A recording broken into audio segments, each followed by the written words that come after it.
বাড়িতে আমি আর আমার শ্বশুর একা থাকতাম। রোজ রাতে আমার শ্বশুর আমাকে একটা নতুন বেডশিট দিয়ে যেত আর বলতো, বৌমা এটাতে ঘুমাও, আর সকাল হলে বেডশিটটা একটা ব্যাগে ভরে নিয়ে চলে যেত। আমার মনের অবস্থা তখন ভালো ছিল না। আমি বিধবা হয়েছিলাম, 1 মাসও হয়নি, কিন্তু একটা জিনিস খুব আশ্চর্যের ছিল, যখনই আমি ওই বেডশিটে শুতাম আমার খুব ঘুম চলে আসত। রোজ একই কাজ করতে করতে আমি ক্লান্ত হয়ে পড়েছিলাম। একদিন আমার শ্বশুর বেডশিট দিয়ে চলে গেল, কিন্তু আমি বেডশিটটা বিছানায় পাতলাম না, আর ঘুমানোর নাটক করলাম। আর তার 4 মিনিট পর আমার সাথে যা হলো তা জানলে আপনি ভয়ে কেঁপে উঠবেন। তো বন্ধুরা, ভিডিওটি শুরু করার আগে আপনি যদি আমার এই চ্যানেলটির নতুন দর্শক হয়ে থাকেন তাহলে চ্যানেলটি সাবস্ক্রাইব করবেন। আমার নাম রচনা। আমার পরিবারে আমি আর আমার কাকা ছাড়া আর কেউ বেঁচে নেই। কাকা আমার বিয়ে দিয়ে দিল, কিন্তু আমার কাকা কোনো খারাপ মানুষ ছিলেন না, মানে খুব ভালো মানুষ ছিলেন। আমার 17 বছর বয়সে বিয়ে হয়। আমি খুব সুন্দরী ছিলাম, কিন্তু উনি আমার জন্য যে পরিবার পান তারা খুব বড়লোক ছিল না, আবার গরিবও ছিল না, কিন্তু ওনার আর কিছু করার ছিল না, কারণ আমার কাকিমা একদম ভালো মানুষ ছিল না। কোনো ভালো সম্বন্ধ এলে আমার কাকিমা বলতো, আগে নিজের মেয়েদের কথা চিন্তা করো, একে তাড়াতাড়ি বাড়ি থেকে বিদায় করো, না হলে আমার মেয়েদের জন্য ভালো সম্বন্ধ পাবো না। যারাই আসতো তারাই আমাকে পছন্দ করে নিত, কারণ আমি খুব সুন্দরী ছিলাম। আর আমার কাকার মেয়েরা মোটা আর কালো ছিল, কিন্তু তারা আমার সঙ্গে ভালো ব্যবহারই করত। সবকিছু ঠিক ছিল, খালি কখনো কখনো আমার কাকিমা রেগে যেত, কারণ সম্বন্ধ তার মেয়েদের জন্য আসত, কিন্তু তারা আমাকে পছন্দ করে চলে যেত। এমনও হতো যখন সম্বন্ধ আসত কাকিমা আমাকে লুকিয়ে দিত। তারপর কাকা অধৈর্য হয়ে আমাকে যেখানে পাঠানোর তাড়াতাড়ি পাঠিয়ে দিলেন। কোনো খোঁজ খবরও নিলেন না, বেশি কোনো প্রশ্ন করলেন না। যে বাড়িতে আমার বিয়ে হয়েছিল সেখানে কেউ ছিল না।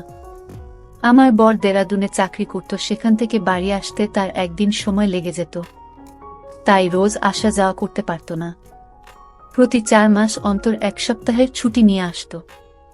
আমি ভাবতাম, ঠিক আছে, বিদেশে তো আর থাকে না, না হলে বছরের পর বছর অপেক্ষা করতে হতো, তা ও আসতে পারত না।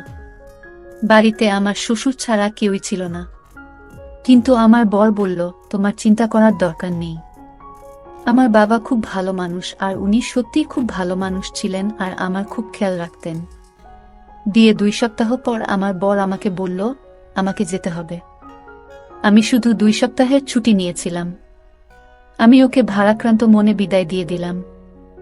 ওর নাম ছিল অলোক, আর আমার শ্বশুরের নাম ছিল কমল। আমার শ্বশুরও কাজে যেত, আমি সকাল সকাল ওনাকে টিফিন বানিয়ে দিলাম।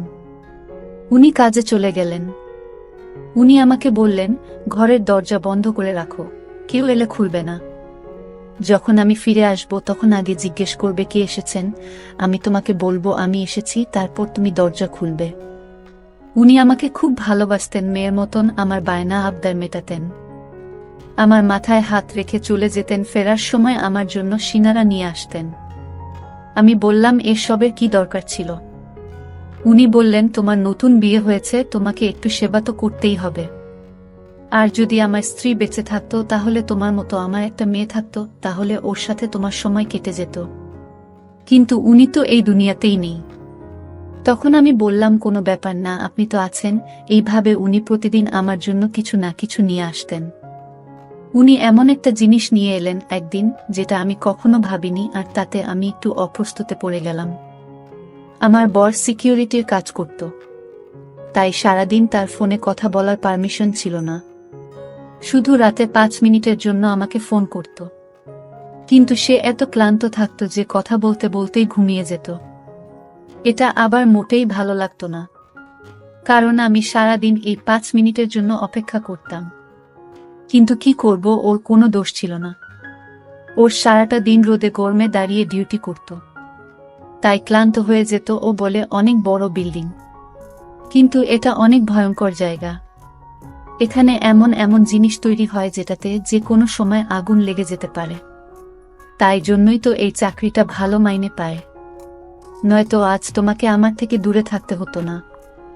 একদিন খুব খারাপ খবর এলো, আমার বর এই পৃথিবী ছেড়ে চলে গেছে। যে বিল্ডিংটার সামনে কাজ করত সেই বিল্ডিংটায় আগুন লেগে যায়। আর তাতে আমার বর মারা যায়, এটা আমার কাছে খুব বড় শক ছিল। আমি বিয়ের 2 মাস পরেই বিধবা হয়ে গেলাম। আমার কাকা আমাকে বলল ফিরে চল, কিন্তু কাকিমা চেঁচামেচি করল, বলল এ তো বিয়ের 2 মাস পরেই বিধবা হয়ে গেছে, এ একটা অপ্রিয়া, এর কালো ছায়া আমার মেয়েদের উপর পড়ে যাবে। এই যতদিন আমাদের বাড়িতে ছিল ততদিন কোনো কিছু ভালো হয়নি। যেদিন গেছে সেদিন আমাদের ঘরে একটু সুখ শান্তি এসেছে, আমি ওকে ঘরে ঢুকতে দেব না। বাধ্য হয়ে আমি সিদ্ধান্ত নিলাম আমি শ্বশুর বাড়িতেই থাকব।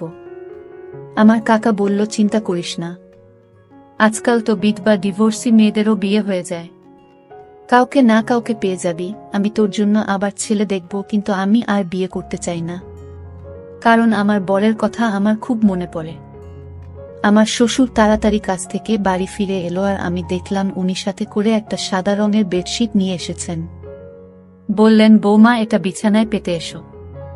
আমি বললাম ঠিক আছে, কিন্তু আমার ওনাকে এটা জিজ্ঞেস করা উচিত ছিল, এটা পেতে আমি কেন শোব। উনি শুধু আমাকে এটাই বলেছিলেন, এটা তোমার জন্য এনেছি, নিজের বিছানায় পেতে নাও। আমি ভাবলাম বাড়ির জন্য এনেছেন, হয়তো এমনিতেও এই বাড়িতে বেশি কিছু জিনিস ছিল না, আর আমাকে উপহার দেওয়ার মতো কেউ ছিল না। কিন্তু সমস্যা তো তখন হলো যখন সকালে উনি এসে আমাকে বললেন, বৌমা বেডশিটটা আমাকে ফেরত দাও। আমি ভেবেছিলাম উনি এটা আমাকে রাখতে দিয়েছেন। আমি বললাম কিন্তু আমি তো ওটা বিছানায় পেতে দিয়েছি, আর রাতে ওটার উপরে ঘুমিয়েছি। উনি বললেন কোন ব্যাপার না, ভালোই করেছ, রাতে ওটার উপর ঘুমিয়েছ, কিন্তু এখন আমাকে ওটা ফেরত দাও। আমি ওই বেডশিটটা বিছানা থেকে তুলে আমার শ্বশুরকে ফেরত দিলাম। উনি বেডশিটটা ব্যাগে ভরে নিয়ে চলে গেলেন। দেখে তো মনে হচ্ছিল ওটা নতুন আর খুব দামি মনে হচ্ছিল, তাই জন্য হয়তো ফেরত দিতে চলে গেলেন। আমিও বেশ কিছু প্রশ্ন না করে বেডশিটটা ফেরত দিলাম। আবার বরের কথা আমার খুব মনে পড়ত, কিন্তু আজকে রাতে আমি খুব ভালোভাবে ঘুমিয়েছি। কিন্তু আগে বেশ কিছুদিন শুয়ে আমি রাতে বিছানায় শুধু কাঁদতাম, কেঁদে কেঁদে পাগলের মতো হয়ে যেতাম। আমার মনে হতো সব কিছু মিথ্যে। এখনই হয়তো আমার স্বামী ফিরে এসে বলবে ওই খবরটা মিথ্যে ছিল, আমি তো একদম ঠিক আছি, আমার তো কিছুই হয়নি। কিন্তু এগুলো শুধুই মন বোঝানো কথা। এরকম ভাবে কি কেউ ফিরে আসে? জীবন বড় খারাপ জিনিস, মানুষের সাথে ন্যায় বিচার করে না, উল্টে মানুষকে এমন পরিস্থিতির মধ্যে ফেলে দেয় যেটার জন্য সে প্রস্তুত ছিল না। আমি তো কখনো ভাবিনি যে আমি এত তাড়াতাড়ি বিধবা হয়ে যাব। আর আমার স্বামী, যার সাথে আমি মাত্র 2 সপ্তাহ কাটিয়েছি, সে এই পৃথিবী ছেড়ে চলে গেল। আমার মনে শুধু একটাই আশা, হয়তো আমি মা হতে চলেছি।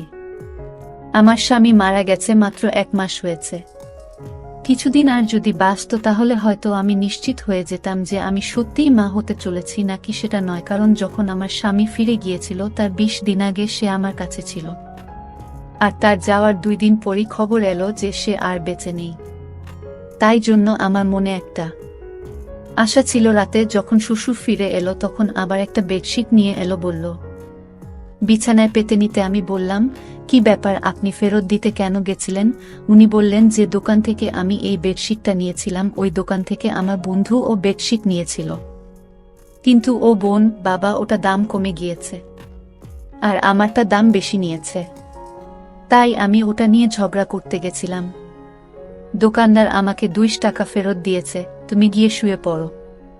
আমি বললাম ঠিক আছে। আমি আবার বেডশিটটা পেতে নিয়ে শুয়ে পড়লাম। এমন ঘুমান না, একেবারে সকালে গিয়ে ঘুম ভাঙল। কিন্তু সকালে আমার শরীরটা ভালো লাগছিল না। আমার মনে হচ্ছিল আমি মা হতে চলেছি। তখন আমার মাথাটাও ঘুরছিল, আর গা হাত পা ব্যথা করছিল। কিন্তু সকালে যখন জল খাবার বানাচ্ছিলেন, শ্বশুর আবার এসে বলল বেডশিটটা ফেরত দাও। আমি অবাক হয়ে গেলাম। আমি ওনাকে কিছু জিজ্ঞেস করতে গেলাম তো উনি বললেন আবার এখন টাইম নেই, তাড়াতাড়ি ওটা নিয়ে আসো। আমি তাড়াতাড়ি ওটা এনে ওনাকে দিয়ে দিলাম। উনি কোনো উত্তর না দিয়ে বাজারে চলে গেলেন আর বললেন আমার অনেক কাজ আছে বোমা, তুমি নিজের খেয়াল রেখো। আমি ভাবলাম এসব কি হচ্ছে, কখনো ফেরত দিতে চলে যান, কখনো নিয়ে চলে আসেন, জানি না উনি কি করছেন। বুড়ো মানুষ, এরা খুব সহজেই অন্য লোকের কথা বিশ্বাস করে। যখন বেডশিটটা নিয়েছে তখন চুপচাপ রেখে দিন। 1-2 টাকার জন্য এত ঝামেলা করার কি আছে? আজকাল তো ২ টাকায় একবার খাবারটাও হয় না। কিন্তু আমার শ্বশুরকে কে বোঝাবে? আমার শরীরটা পুরো দিন খারাপ হয়ে রইল। আমি মনে মনে খুশি হলাম যে আমি মা হতে চলেছি। আমি এই জন্য খুশি হয়েছিলাম যে আমার স্বামীর কিছু না কিছু চিহ্ন তো আমার কাছে থাকবে। আমি ভেবে নিয়েছিলাম যে যদি ছেলে হয় তাহলে আমি তার নাম আমার স্বামীর নামে রাখব। এই ভেবে অলোক আমার জীবনে আবার ফিরে আসবে। কেউ তো আমার নিজের হবে, না হলে তো আমার জীবনে নিজের বলে কেউ নেই। একমাত্র স্বামী ছিল সে, ও এই পৃথিবী ছেড়ে চলে গেল। আমার শ্বশুর তো রুটিন বানিয়ে ফেলেছিল। উনি রাতে আমাকে পেয়েছি দিতেন, আবার সকালে ফেরত চেয়ে নিতেন, আর আমি এমন ঘুমিয়ে পড়তাম যে আবার কোনো হুঁশ থাকতো না। আমি কোথাও শুনেছিলাম যে যখন মহিলারা হয় তখন তার খুব ঘুম পায়।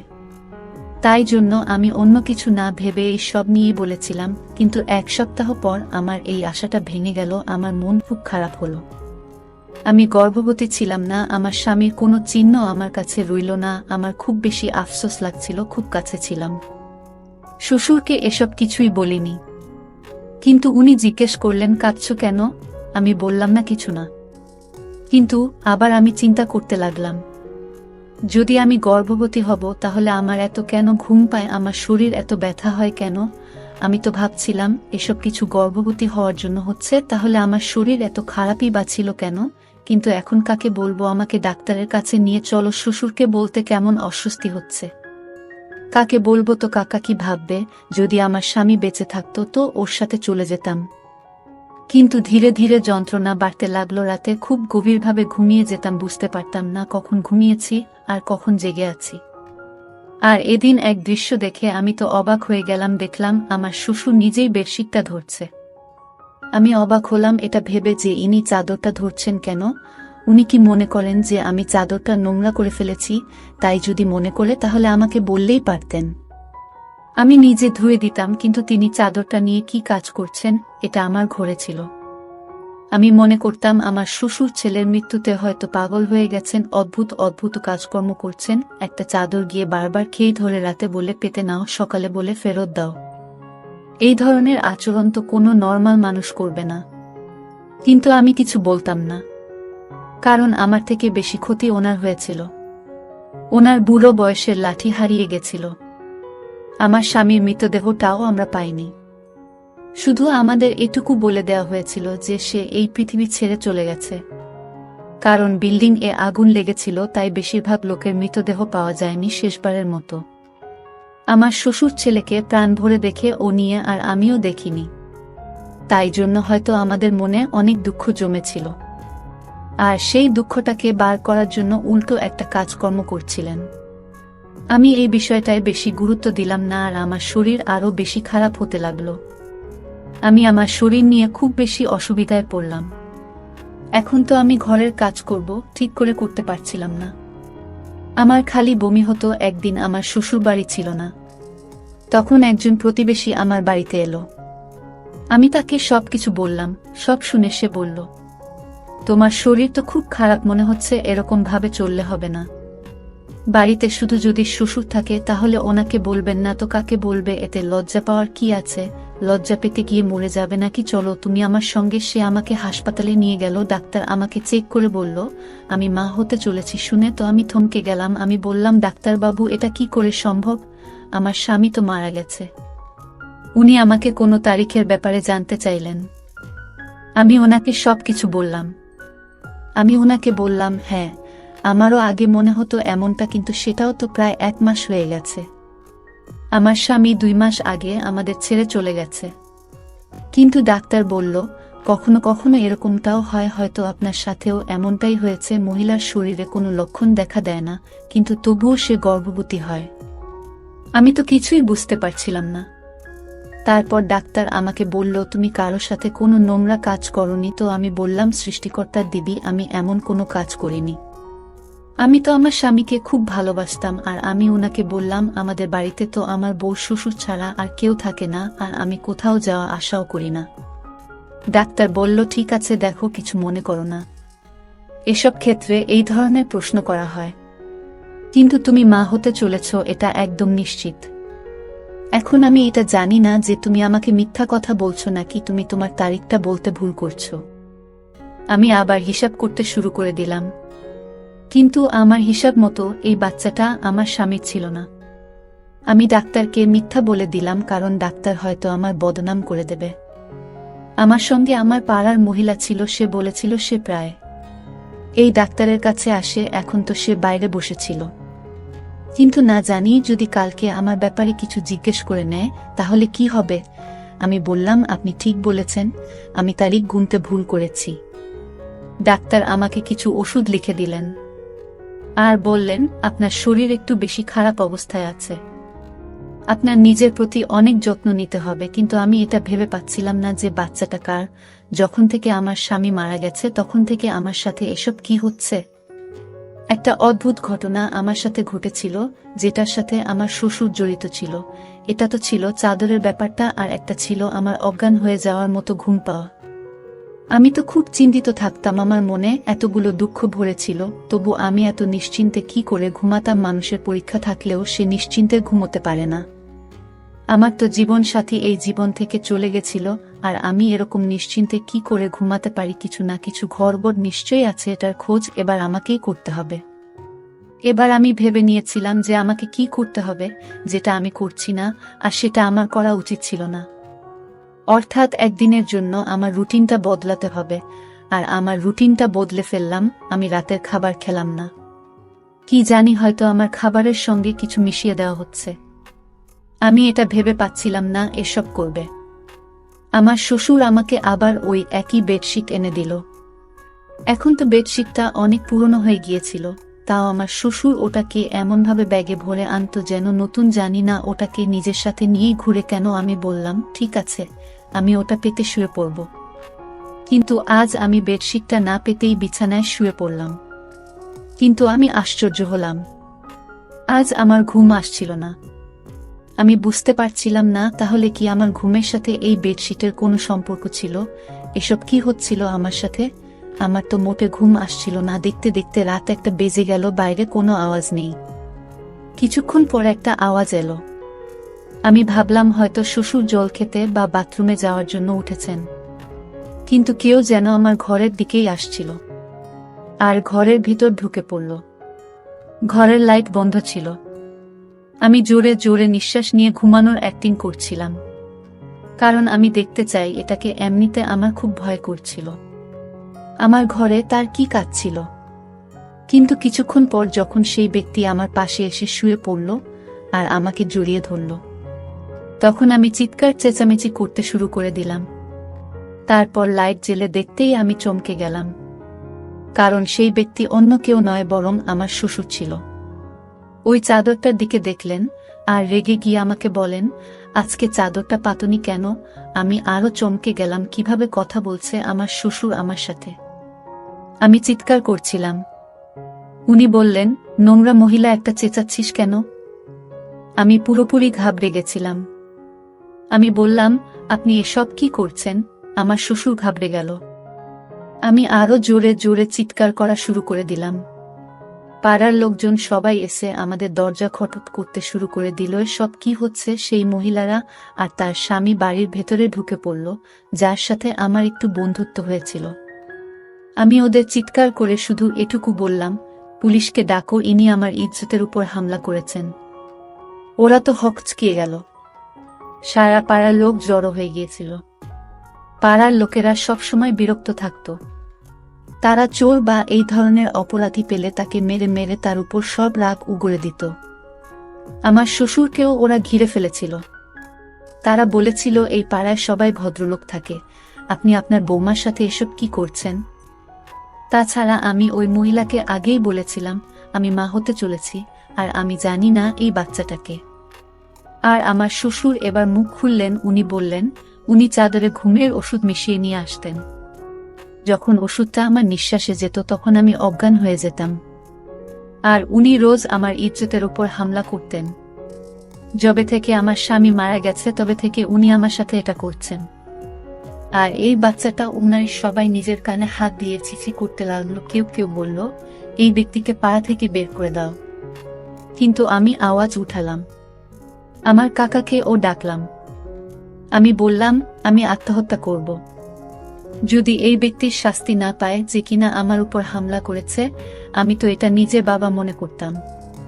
আমার কাকা বলল, এবার তোমার কাকিমা যাই বলুক, পুরো দুনিয়া তোমার বিপরীতে চলে গেলেও আমি তোমাকে আর কিছুতেই এখানে থাকতে দেব না। আমার শ্বশুরকে পুলিশ নিয়ে গেল, আমি আমার কাকার বাড়ি চলে গেলাম। কিন্তু আমি সবসময় টেনশনে থাকতাম, এটা আমার কি হয়ে গেল? আমি তো জীবনে কোনো অসৎ কাজ করিনি, কিন্তু আমার ভাগ্য কেন এরকম হলো? এখন আমার পেটের বাচ্চাটা আমার কাছে নিজের উপর অভিশাপ বলে মনে হচ্ছিল। এখন আমি এই বাচ্চার কি পরিচয় দেব? এই বাচ্চার পরিচয় দেওয়ার মতো কিছুই আমার কাছে রইল না। কিন্তু আমার বিবেক সব সময় আমাকে